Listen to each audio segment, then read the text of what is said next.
वालेकुम। आपको पता है कि जब हम ज्यादा पानी पीते हैं तो हमें ज्यादा यूरिनेशन होती है, और अगर हम कम पानी पिएंगे तो यूरिनेशन की जो कंसंट्रेशन है और यूरिनेशन की जो फ्रीक्वेंसी है वो भी कम होगी। ऐसा क्यों होता है? और यही चीज हम डिस्कस करने जा रहे हैं, that is called osmo regulation.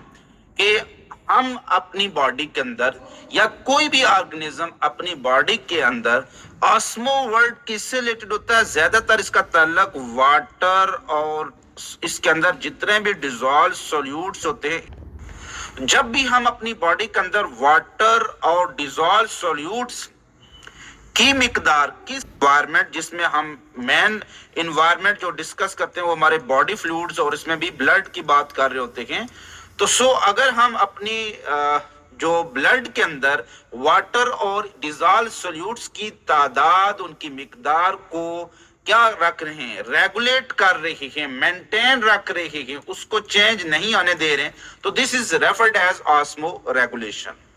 Osmo regulation में इन तीन एनवायरनमेंट का बहुत ज्यादा रोल होगा, हाइपरटोनिक, हाइपोटोनिक या आइसोटोनिक।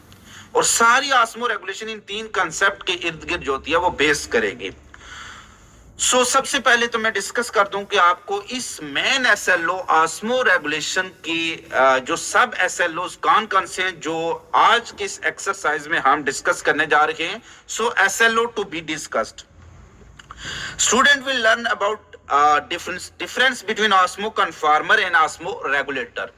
ऑस्मो रेगुलेशन के लिहाज से ये एनिमल की दो कैटेगरीज हैं, ऑस्मो कन्फॉर्मर और ऑस्मो रेगुलेटर। इससे रिलेटेड कुछ एमसीक्यूज और कंसेप्ट हम डिस्कस करते हैं। व्हाट इज ऑस्मो रेगुलेशन, होती क्या है, और ऑस्मो रेगुलेशन डिफरेंट इन्वायरमेंट में और कौन कौन सी प्रॉब्लम फेस करनी पड़ती है ऑस्मो रेगुलेटर को इन डिफरेंट इन्वायरमेंट, उससे रिलेटेड हम कुछ एमसीक्यूज की प्रैक्टिस करेंगे।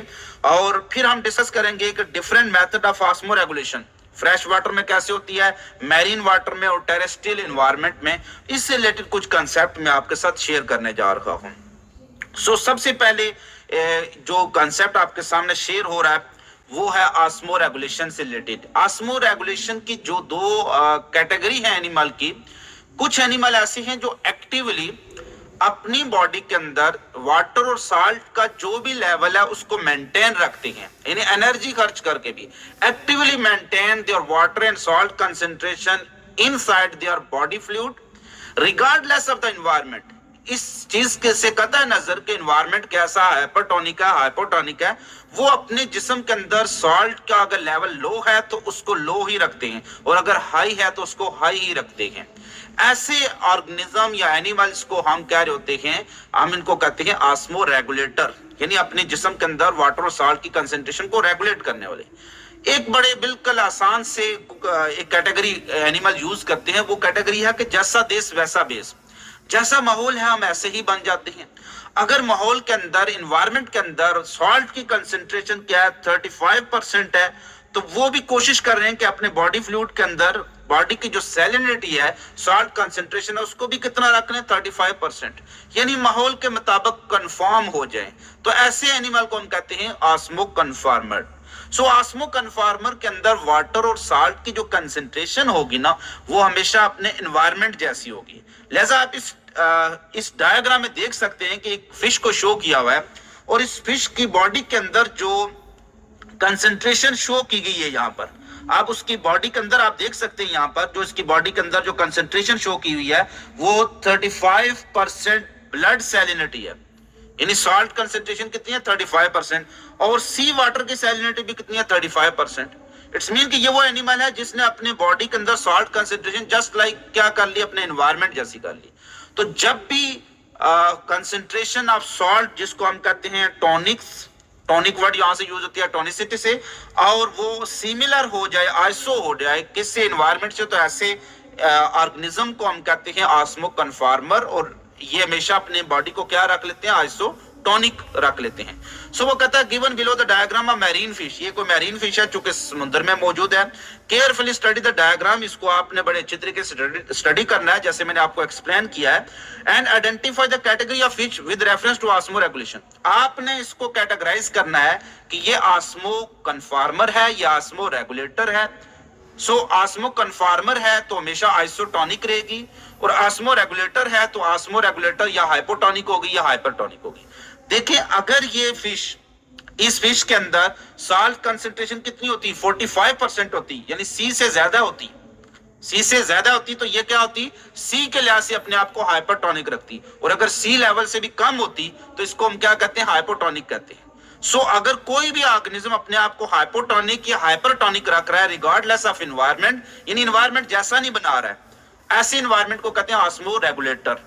सो वो ऑस्मो रेगुलेटर हाइपोटोनिक होगा अगर वो इन्वायरमेंट के लिहाज से कम साल्ट अपने बॉडी में रख रहा है। जैसे अगर मैं समुद्र के अंदर बैठा हूं तो मेरे जिस्म में साल्ट कम है, समुद्र में ज्यादा है, तो I am osmo regulator but hypotonic.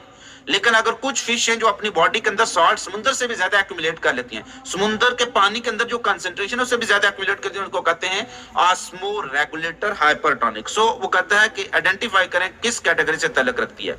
तो सो एक बात तो कंफर्म होगी कि ये विश क्या होगी, आइसोटोनिक होगी, क्योंकि साल्ट कंसंट्रेशन आपने देखनी है। जब साल्ट कंसंट्रेशन एक जैसी है तो ये क्या होगी, आइसोटोनिक। लिहाजा ऑप्शन आइसोटोनिक वाले ठीक होंगे, आइसोटोनिक और आइसोटोनिक। अब आइसोटोनिक हमेशा कौन होते हैं, ऑस्मो कन्फॉर्मर होते हैं। सो अल्फा ऑप्शन ठीक हो गया, delta option isotonic osmo regulator वाला रॉन्ग हो गया, क्योंकि आइसोटोनिक कभी भी ऑस्मो रेगुलेटर नहीं होते हैं। सो करेक्ट आंसर क्या है, अल्फा।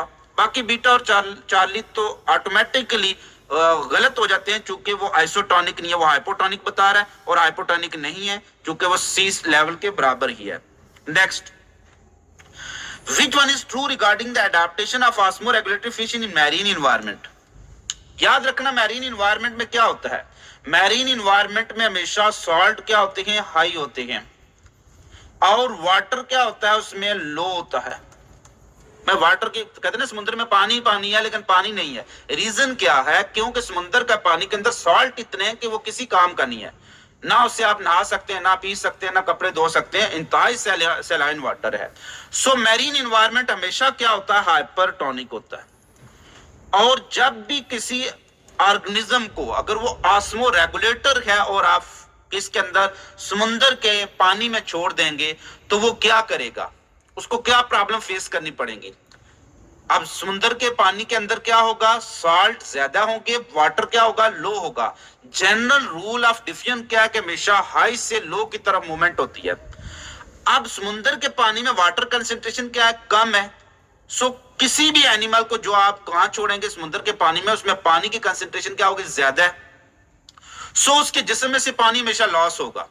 कोई भी ऑस्मो रेगुलेटर आप समुद्र के पानी हाइपरटोनिक में रखेंगे तो उसमें जिस्म में से पानी हमेशा लॉस होगा। जब पानी का लॉस होगा तो उसको पूरा करने के लिए वो बहुत ज्यादा पानी पिएगी, drink large amount of water. आसमान से गिरा खजूर में आटिका, पानी बहुत ज्यादा समुद्र का पिया, पानी की कमी तो पूरी होगी, लेकिन उस समुद्र के पानी में साल्ट क्या आते हैं, बहुत ज्यादा, तो उसके जिस्म में साल्ट ज्यादा हो जाएंगे। लिहाजा उसने अपने जिस्म में साल्ट ज्यादा भी नहीं आने देने और पानी का लॉस भी नहीं देना।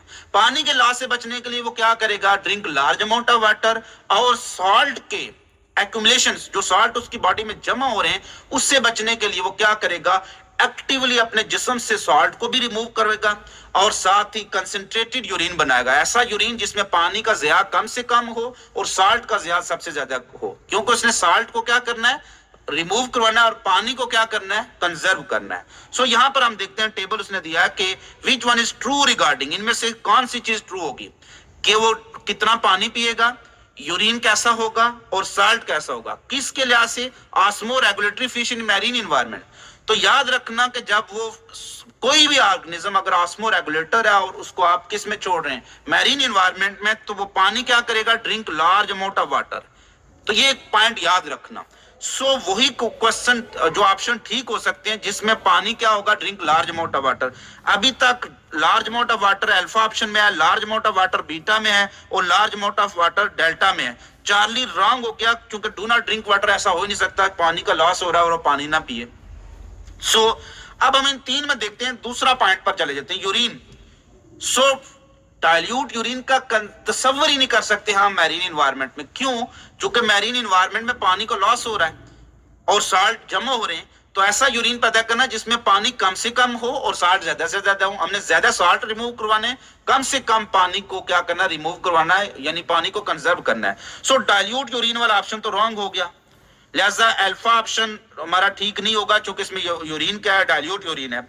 इसी तरह से नेक्स्ट हम चले जाते हैं बीटा में, प्रोड्यूस कंसंट्रेटेड यूरिन, ये ठीक हो सकता है। सो अभी तक बीटा जो है वो ठीक चल रहा है।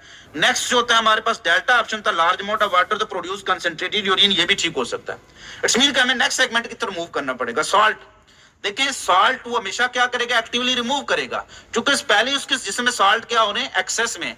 तो अपने जिस्म में से जो सॉल्ट एक्सेस में हो रहे हैं उनको लो कंसंट्रेशन से, समुद्र के पानी में सॉल्ट क्या हाई, तो लो से हाई क्या एक्टिवली रिमूव करेगा सॉल्ट। सो एक्टिवली सीक्रेट करेगा सॉल्ट।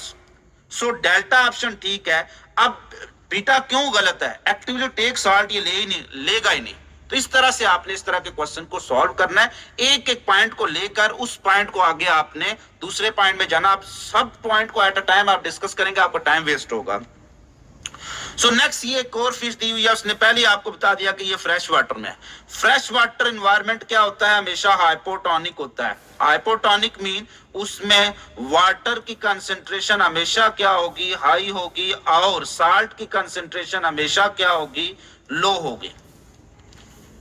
एक पॉइंट याद रखना, बड़े पते की बात बता रहा हूं कि जब भी किसी आस्मो रेगुलेटरी एनिमल को आप हाइपोटोनिक एनवायरनमेंट में छोड़ेंगे तो एक चीज तो ये होगी कि चूंकि उसके जिस्म में पानी की मिकदार क्या है, कंसंट्रेशन कम है। फ्रेश वाटर में पानी की कंसंट्रेशन ज्यादा है, तो पानी ज्यादा कंसंट्रेशन से लो कंसंट्रेशन की तरफ क्या होगा, वो पैसिवली उसके जिस्म में आएगा। जो पानी क्या होगा, वो पैसिवली उसके जिस्म में आएगा, वो पैसिवली उसके जिस्म में एंटर हो सकता है। और दूसरा यह है कि उसमें जो वो अपना क्या करेगा, यूरिनेशन करेगा, तो उसके जिस्म में क्या है, पानी की मिकदार ज्यादा हो रही है। तो ऐसी एनिमल्स के अंदर पानी की कंसंट्रेशन क्या, फ्लडिंग ऑफ सेल हो जाएगी, क्योंकि हर तरफ से उसके जिस्म में पानी डिफ्यूज करके अंदर आ जाएगा, तो इसके जिस्म में पानी की क्या होगी, फ्लडिंग हो जाएगी। अब पानी की फ्लडिंग को रिमूव करने के लिए वो क्या करेगा, ज्यादा से ज्यादा यूरिनेशन करेगा। और यूरिनेशन कैसी होगी, जिसमें वो डाइल्यूट यूरिन पैदा करेगा। वो क्या करेगा, डाइल्यूट यूरिन। लिहाजा यहां पर एनल पॉइंट से उसने डिस्कस किया, एक्स क्या हो सकता है, तो ये डाइल्यूट यूरिन ही होगा। लिहाजा इसके जिस्म में साल्ट तो यूरिन के थ्रू कुछ ना कुछ तो साल्ट लॉस हो रहे हैं ना, तो वो एक्टिवली क्या करेगा, साल्ट को लेगा। सो वाई का ताल्लुक उसके साल्ट से हो सकता है या वाटर से हो सकता है, और एक्स का ताल्लुक डाइल्यूट यूरिन से हो सकता है। अब हम देखते हैं उसने क्वेश्चन क्या पूछा है। वो कहता है फिगर अबव शो अ फ्रेश वाटर फिश। जैसे अभी आपने फिगर को देखा, इस डायग्राम को, इसमें क्या है, फ्रेश वाटर फिश है। नेक्स्ट वो कहता है कि arrow shows the movement of X and Y. ये जो एरो शो कर रही थी, एक एक्स मूव कर रहा है और दूसरा वाई मूव कर रहा है। Which one is correct regarding X and Y. X और वाई क्या हो सकते हैं। आप देखें डायग्राम में मैंने आपको बताया क्या था कि एक्स हमेशा क्या होगा, डाइल्यूट यूरिन, और वाई दो चीजें हो सकती हैं। ये साल्ट भी जो पानी भी हो सकता है जो उसके जिस्म में पैसिव जा रहा है, या फिर एक्टिव सिक्रेशन ऑफ सॉल्ट हो सकती है। दो चीजें हो सकती हैं। सो हम यहां पर प्रेफर करते हैं कि एक्स डाइल्यूट यूरिन वाला ऑप्शन ठीक है। Next beta x concentrated urine हो सकता है, लिहाजा बीटा ऑप्शन तो है ही रॉन्ग हो गया। Charlie option x dilute urine वाला ऑप्शन ठीक हो सकता है, और delta option x is concentrated urine, x क्या है, कंसंट्रेटेड यूरिन, ये ऑप्शन तो हो गया रॉन्ग। अब हमारे पास दो ऑप्शन बचे, एक अल्फा ठीक हो सकता है और दूसरा क्या हो सकता है, चार्ली ऑप्शन ठीक हो सकता है। अब हम देखते हैं वाई क्या हो सकता है। वाई साल्ट भी हो सकता है और वाई वाटर भी हो सकता है। अब सॉल्ट वो लेगा तो एक्टिव लेगा, और वाटर लेगा तो वो क्या, वो पैसिवली इसके जिस्म एंटर होगा। अब जब हम यहां पर देखेंगे कौन सी चीज ज्यादा इजी है, पानी पैसिवली इसके जिस्म में हर सूरत में आएगा, लिहाजा हम वाटर वाले ऑप्शन को प्रेफर करेंगे, सी ई, कि वाई पानी उसके जिस्म में पैसिवली क्या हो रहा है, फ्लडिंग ऑफ सेल कर रहा है, और फिर वो डाइल्यूट यूरिन खुद बहुत पैदा करता है। तो सोच अगर चार्ली ना होता तो फिर हम अल्फा को प्रेफर करते कि वाई वो एक्टिवली क्या कर रहा है, सॉल्ट टेक कर रहा है। सो जो osmo regulation in fresh water environment है, उस एनिमल को हमेशा क्या करना होगा, उसको पानी बिल्कुल नहीं पिएगा। फ्रेश वाटर में डू नॉट ड्रिंक वाटर, जो डू नॉट ड्रिंक वाटर, जो फ्रेश वाटर फिश है कभी पानी नहीं पीती हैं, क्योंकि उनके जिस्म में पहले ही पानी हर तरफ से पैसिवली आ रहा है। सो उनको क्या करना है, डाइल्यूट यूरिन पैदा करके पानी को बाहर निकालना है, और एक्टिव यूरिनेशन के जरिए लॉस हो रहे हैं ना, तो एक्टिवली सॉल्ट, एक्टिव क्यों, फ्रेश वाटर में सॉल्ट क्या है, कम, उसकी बॉडी में सॉल्ट क्या है, ज्यादा हैं, सो वो लो से हाई कंसेंट्रेशन में एक्टिवली सॉल्ट देगा। सो हमेशा याद रखना कि फ्रेश वाटर हमेशा हाइपोटोनिक होता है और मैरीन वाटर हमेशा क्या होता है, हाइपरटोनिक होता है। अब ये टेरेस्ट्रियल इन्वायरमेंट के लिहाज से क्वेश्चन आ गया कि टेरेस्ट्रियल इन्वायरमेंट में क्या क्या हो सकता है, उसकी adaptation, osmo regulatory adaptation. Terrestrial environment में क्या है, हवा है।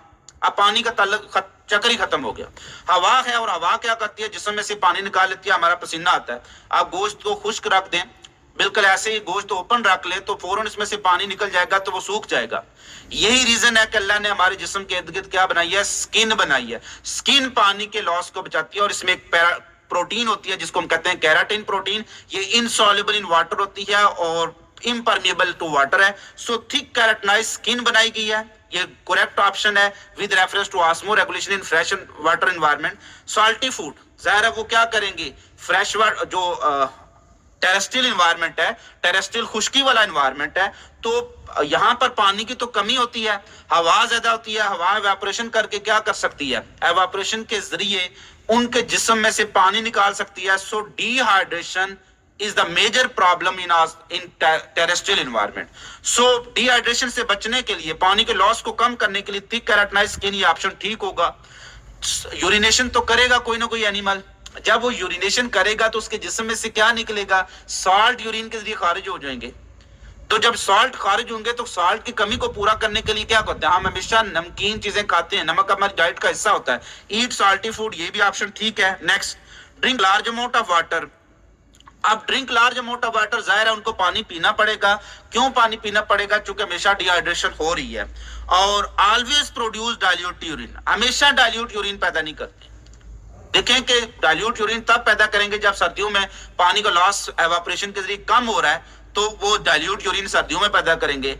लेकिन अगर गर्मियों में या एक बंदा पानी बहुत ज्यादा पी रहा है तो तब तो डाइल्यूट यूरिन पैदा करेगा, लेकिन अगर पानी नहीं पी रहा तो उसका यूरिन क्या होगा, कंसंट्रेट। सो ये ऑलवेज प्रोड्यूस डाइल्यूट यूरिन वाला ऑप्शन रॉन्ग है, क्योंकि जब पानी एक्सेस में होगा तो डाइल्यूट पैदा होगा, और अगर पानी कम पी रहे हैं, कमी है, तो वो क्या, कंसंट्रेटेड। सो फोर्थ ऑप्शन रॉन्ग हो गया। विच एडाप्टेशन या एडाप्टेशंस, कोई एक अडाप्टेशन या एक से ज्यादा adaptation of animal is are correctly related to terrestrial environment. वो कहते हैं इन चार में से कौन सी ऐसी अडाप्टेशन है जो कि टेरेस्ट्रियल एनवायरनमेंट के लिए एप्लीकेबल है। सो हमने देखा कि कौन कौन सी हो सकती है, 1, 2 एंड 3 ओनली, 4 नहीं हो सकता। सो ऑप्शन में हमारे पास बीटा ऑप्शन क्या होगा, ठीक हो गया, 1, 2 एंड 3 ओनली। अल्फा क्यों रॉन्ग है, क्योंकि इसमें 4 है, 4 तो है ही रॉन्ग। सो इसी तरह से डेल्टा ऑप्शन रॉन्ग क्यों है, इसमें 4 है। और चार्ली क्यों रॉन्ग है, इसमें 3 और 5 का जिक्र किया, और 5 हमारे पास ऑप्शन मौजूद ही नहीं है। सो ये इस तरह से क्वेश्चन बन सकता है आपका। नेक्स्ट हमारे पास है ऑस्मो रेगुलेशन से रिलेटेड। वो कहता है in laboratory experiment for animals, in laboratory experiment 4 animals are given 4 different type of food. एक लेबोरेटरी एक्सपेरिमेंट किया गया जिसमें 4 डिफरेंट तरह के एनिमल को यूज किया गया, और उनको 4 डिफरेंट टाइप ऑफ फूड दी गई, protein food, carbohydrate food, lipid food, और इसके अलावा उनको कुछ फूड दी गई, जिनमें से 3 का जिक्र यहां पर किया हुआ है। Then amount of water drunk by each animal was calculated, और फिर देखा गया कि इस फूड की वजह से किस एनिमल में ज्यादा प्यास लगती है, तो कैलकुलेट किया गया। Carefully study the data of this experiment, करना है इसका कि किस एनिमल को सबसे कम पानी की जरूरत पड़ेगी। अब याद रखना कि लिपर्ड की जितनी इनटेक ज्यादा होगी, हम देखते हैं ना समोसे पकोड़े खाते हैं तो हमें प्यास ज्यादा लगती है, ऑयली चीजों से प्यास ज्यादा लगती है। रीजन क्या है, ऑयली चीजों की डाइजेशन में 3 टाइम मोर वाटर कंज्यूम होता है। तो जब भी हम लिपर्ड अपनी बॉडी में ज्यादा खाएंगे तो क्या उसकी डाइजेशन में पानी ज्यादा यूज हो जाएगा, कमी हो जाएगी। और लिपिड की जब क्या होती है, मेटाबॉलिज्म होती है, एरोबिक रेस्पिरेशन होती है, तो इनकी रेस्पिरेशन के नतीजे में पानी बहुत कम पैदा होता है, जिसको कहते हैं मेटाबॉलिक वाटर। तो लिपिड के डाइजेशन ज्यादा पानी यूज कर रही है और प्रोड्यूस कम कर रही है। इसलिए जो भी एनिमल सबसे ज्यादा लिपिड खाएगा ना, उसको सबसे ज्यादा किसकी जरूरत पड़ेगी, हाई अमाउंट ऑफ वाटर की जरूरत पेश आएगी। जो सबसे कम लिपिड खाएगा उसको सबसे कम पानी की जरूरत पेश आएगी। इसलिए अगर आप ऑयली चीजें छोड़, प्यास कम से कम लगेगी। अब कार्बोहाइड्रेट जो होते हैं ना, कार्बोहाइड्रेट की डाइजेशन में पानी कम यूज होता है, लेकिन जब इनकी मेटाबॉलिज्म होती है, आप देखते हैं ना C6H12O6 plus O2 aerobic respiration होती है, तो क्या बनता है CO2 6 और 6H2O पानी रिलीज होता है ना 6 वाटर। एक ग्लूकोज जब पैदा हुआ था किससे, सुक्रोज से, तो एक पानी का मॉलिक्यूल यूज हुआ था, लेकिन एक सुक्रोज से 2 ग्लूकोज बन रहे हैं और उनकी जब क्या होगी एरोबिक रेस्पिरेशन, तो 12 पानी के वाटर मॉलिक्यूल या वाटर मॉलिक्यूल रिलीज होंगे। इसलिए अगर आपकी खुराक के अंदर कार्बोहाइड्रेट फूड ज्यादा है तो फिर क्या होगा, आपको प्यास कम लगेगी, क्योंकि कार्बोहाइड्रेट के डाइजेशन में कम पानी यूज होता है और इनकी जब मेटाबॉलिज्म होती है एरोबिक रेस्पिरेशन में, तो 6 गुना ज्यादा पानी पैदा हो जाता है। तो इसलिए कुछ कैंगरो रैट के बारे में आपने पढ़ा कि कभी भी जिंदगी में पानी नहीं पीता। क्यों? वो यही करता है, वो कार्बोहाइड्रेट रिच फूड खाता है, वो लिपिड ये चीजें खाता ही नहीं है। सो इसमें से सबसे कम पानी उसको जरूरत पड़ेगी जिसकी खुराक में लिपिड से कम और कार्बोहाइड्रेट ज्यादा से ज्यादा होगा। सो हमारे पास रैट वाला ऑप्शन ही ठीक होगा। सो यही क्वेश्चन उसने आगे इसको रिपीट किया है कि according to the above data which animal will drink the least water for osmoregulation. तो कौन? रैट सबसे कम पिएगा। जैसे कैंगरो रैट है, वो जिंदगी में पानी पीता ही नहीं है क्योंकि उसकी खुराक में कार्बोहाइड्रेट ज्यादा, लिपिड नहीं होते। तो सबसे ज्यादा यहां से कौन खाएगा, सबसे ज्यादा पानी कौन पिएगा? काऊ, चूंकि उसको हम क्या करें, लिपिड ज्यादा दे रहे हैं, तो जितना लिपिड ज्यादा होगा और कार्बोहाइड्रेट कम होंगे, इतना ही उसको प्यास ज्यादा लगेगी। सो नेक्स्ट हमारे पास है हेपेटोसाइट्स। याद रखना हेपेटिक वर्ड हमेशा किसके लिए यूज होता है? लिवर के लिए यूज होता है। हेपेटोसाइट में लिवर के cell carry out a number of different function, बहुत से फंक्शन करते हैं। Which statement describe function that occur in hepatocytes. Liver में कौन कौन से फंक्शन होते हैं? जाहिर है इसमें यूरिया साइकिल होता है, जिसमें अमोनिया और कार्बन डाइऑक्साइड को कंबाइन करके ऑर्निथिन साइकिल के जरिए क्या बना जाता है, अमोनिया को डिटॉक्सिफाई करके यूरिया में कन्वर्ट किया जाता है। स्टोरेज ऑफ ग्लाइकोजन, ग्लूकोज को ग्लाइकोजन में कन्वर्ट, तो ये भी फंक्शन लिवर का, ये भी फंक्शन लिवर का है। Third, detoxification of drugs and alcohol भी कौन करता है? लिवर ही करता है। तो सो तीनों ऑप्शन क्या होंगे? ठीक होंगे। सो 1, 2 एंड 3। तो which option is correct? All 1, 2 and 3। तो ये हमारे पास यहाँ तक क्वेश्चन जो हमारे पास एंड होते हैं। सो करेक्ट आंसर इसका क्या है हमारे पास? बी। जो यहाँ पर हमारे पास करेक्ट आंसर क्या होगा? अल्फा ऑप्शन होगा। ठीक है, तो correct answer is 1, 2 and 3। Beta is not correct. So ये हमारे पास जो इस चैप्टर में ऑस्मो रेगुलेटरी जो एसएलओ था, SLO based on osmo regulation, उसके तमाम कंसेप्ट हमने तकरीबन उनको डिस्कस किया है। इंशाल्लाह आपसे मुलाकात होगी नेक्स्ट एसएलओ के साथ। अपना बहुत ज्यादा ख्याल रखिएगा। फी अमानिल्लाह।